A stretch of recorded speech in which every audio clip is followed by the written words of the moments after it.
sexual instinct is, in my opinion, chasing, generating chemistry, and that's like at the risk of social, it's at the risk of self-preservation or stability, it's at the risk of belonging. It's like certain attachment types are like maybe less likely to set their lives on fire to chase the chemistry, to chase the fire, but I think by and large they're doing it way more than like social doms or self-pres doms.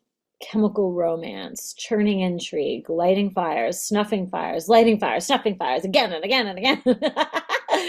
Hungry atomic sparks, sexual, creative, rapturous collision, lust, disgust. And these words are so reductive that people can like project anything onto them. But it's like, this is like an active pattern that's playing out for a sexual dom. Like they're actively in this every day. This is not something where it's like, and then I got a crush on a guy at work and it was so naughty. I would think about him while I was eating my sandwich or something. It's like, this is like the energy that they're constantly running on. And so it's like when there's like an invitation to like, get a hit of that, it's like, that's the dominant instinct. It's like you move towards the dominant instinct. It's just like less common to be able to do that than it is for like self-preses or socials. Like I really think it's like that order. It's like self-pres easier to fulfill than it is to fulfill sexual, because sexual is not about like sex. It's like energy. It's like this secret language that exists in this like frequential realm. It's like this 5D, or maybe it's 4D, I don't know, but it's like above the 3D. It's like a secret language. It's like a secret, like subtle, it's like the mushroom, how the mushroom, the mycelium network or whatever it's called, that like is, connecting to all the other mushrooms under the root system. It is an energy thing, but it's what do you do when you get a hit of that energy? What do you do? And do you notice that energy? That's the other thing. Because like I think a lot of like SPSOs and even us, I think SOSPs are more attuned because they're social dom, but I think like a lot of SPSOs just like honestly don't notice a lot of this stuff. Not to be rude, but like I just don't think they notice the like they don't notice it. Like maybe a 6 would notice it, but it's like they're not going to really notice those little. And I think like sexual doms or people that are sexual second notice it because it's like more interesting than self-present social. Um, Sexual is trying to secure a bag or bags of limerent juice, chemical romance, and it's like sparking atoms energy, where it's almost like you're existing as, this is so nine-ish, but it's like existing as like a vibrating atom, a person made of vibrating atoms instead of like a person. And it's like craving another person's like undivided gaze, energetic whirlwind, high risk, like, which is like many meanings. It's like devouring, being devoured, attraction, collision, turning someone else on, turning somebody else inside out. You can, and the thing is, like, you can turn somebody on with your energy. Like, you can just be standing across like a counter from a person and send them like a little sex bomb, a little. And I think like people with higher sexual are like they feel it more, or they like know. Um, I think people with lower sexual might. What was that? um, but I think like sexual doms move towards that because it's like it's like the panting hot sweat face emoji. And it's not like moving towards it and then being like, oh my, oh my. It's like moving towards it and being like, oh my, more, give me more, give me more. And depending on their type, they might still retreat, but it's going to be this constant magnetic pull where it's like you kind of can't pull yourself away from it when you get it, because it's like the social instinct or the self-present instinct where it's like you can't turn off that. I mean, you can if you get like super self-aware and you catch yourself and you're like, this is gonna be you repeating a pattern, and you can like coach yourself, but it's like you're not gonna want to turn away from it. Let's just say you're gonna be compelled. You're gonna be compelled. Sexual doms operate on a different dimension where the language is undoing sublimations button by button and weaving energetic subtext like golden threads that leave scars on the skin.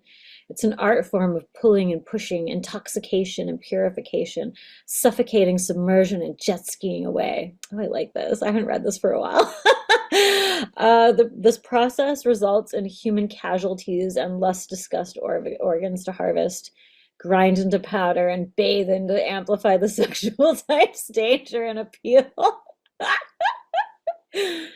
The bag is temporary, mutating, evolving. And so this is, I think, a key too. It's like the instincts, it's like self-process is like more static and building. Social is semi-permanent. It's like trying to build something socially or with people. But again, like because there's people, there's an uncontrolled element. So there's like pieces that fall away, right? Or that have to be changed. But the sexual bag is by nature temporary, fleeting, mutating, tangibly unmeasurable outside of a wake of damaged hearts, sweat-soaked sheets, and a trail of chaos. It is the dance of predator and prey on both ends. Stability may be sought via a singular, fated, electrifying, transcendent connection, but it's an illusion due to the nature of the instinct. Supply must be constantly renewing, recharging, reigniting, dying, and rebirthing in order for it to maintain a bag status. So yeah, it's like stability is not stability in the sexual instinct, because once you get like stability where it's like there is no change, it's just like this baseline, then your sexual instinct's not being fed, because the sexual instinct thrives on constant change and novelty. And I think that this is the overlap it has with seven in some ways, but it's like it needs to be constantly updating, constantly dancing, constantly moving this way, that way. And like, and also maybe even like looking over here, looking over there, and looking over there and like looking over, like, it's like, it's a dance that's constantly happening. It's like, what is that story about? Like or it's like a real thing that happened where people danced themselves to death, like a long time ago, where they just kept dancing to win some prize or something, but they just kept going until like all these people just fucking died. It's like that. It's like, it doesn't matter if it's going to kill you. It's like, because that is better than anything else. It's the drug. It's like, actually, maybe that's a better way to put it for the instincts. It's like, it's the drug of choice. The instincts are your drug of choice. When the bag fails, flatlines, runs empty, or it becomes poisoned and tainted, which it might be because of like a outside, like a third party, or the spark drops. You like, and I think like when you're sexual dom or high sexual, you can like tell when your partner's eyes are wandering, even if they like literally don't wander. It's like you could feel it. You could fucking feel it. And then depending on your type, that might upset you so much that the connection is just dead. And then it's like, well, now what? Or sometimes it's fuel for the sexual instinct to like get more competitive, and like it gives them the fire. So it just depends on the type, but it's like how that looks is going to be different for each type, the way it manifests. And the thing is, the sexual instinct kind of can't ever be fully satisfied because it needs to be constantly like updated. So like it will inevitably crash. It will inevitably fall apart. And then sometimes, if you're in like a monogamous relationship and you're like really self-aware, then you would have to find other ways to get those hits that's like not cheating or other romantic intrigues, but maybe through other ways. You know what I mean? I don't know what those ways are, but maybe creatively, or really intimate friendships, or I don't know. So then, yeah, when that happens, like more bags must be tested, especially if you're like average to low health, like whatever your type is with sexual, it's like, got to get that hit right. So you might be like toying with other bags, sucking on other bags. You might not buy the bag. You might not drink from the bag, but you might just give it a squeeze, And then maybe you return to the original bag when like longing has returned, or the spark has returned, or whatever. Maybe it's replenished itself. It's replenished its juice. Yeah, and I think the sexual instinct is also like the siren instinct. So it's like erotically charged, more alive seeming, dancing with energy, dancing with danger, throwing little sparks and sex bombs at people. So, like psychic in the sexual energy realm. So like I already said, it's like you can just like kind of feel, you can feel it. Um, like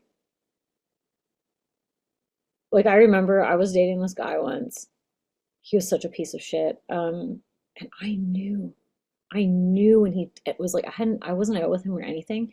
I knew when he took a girl home with him to his apartment. He texted me something really innocuous like, heading home, can't wait to see you tomorrow. Like something just really sweet. And I was like, he's fucking somebody tonight. He fucking took somebody back to his apartment. I felt it like a lightning rod. I actually felt it even before I got the text. I was like, I felt this like energy in the air, and I was like, so I think the sexual instinct can drive you insane, by the way, whether it's second or dominant. Like I maybe like I think like sexual last actually have a look here because I think it can drive you completely insane. Also, like on the negative side, like I already said, it's like I really feel like gross people with sexual in their type, or just people who are giving you unwanted attention that have sexual in their instinct, it can feel like being molested, like energetically. It's not as sexy as people think it is, I think, to have sexual instinct in your type. I think it's actually like just crazy making and a lot.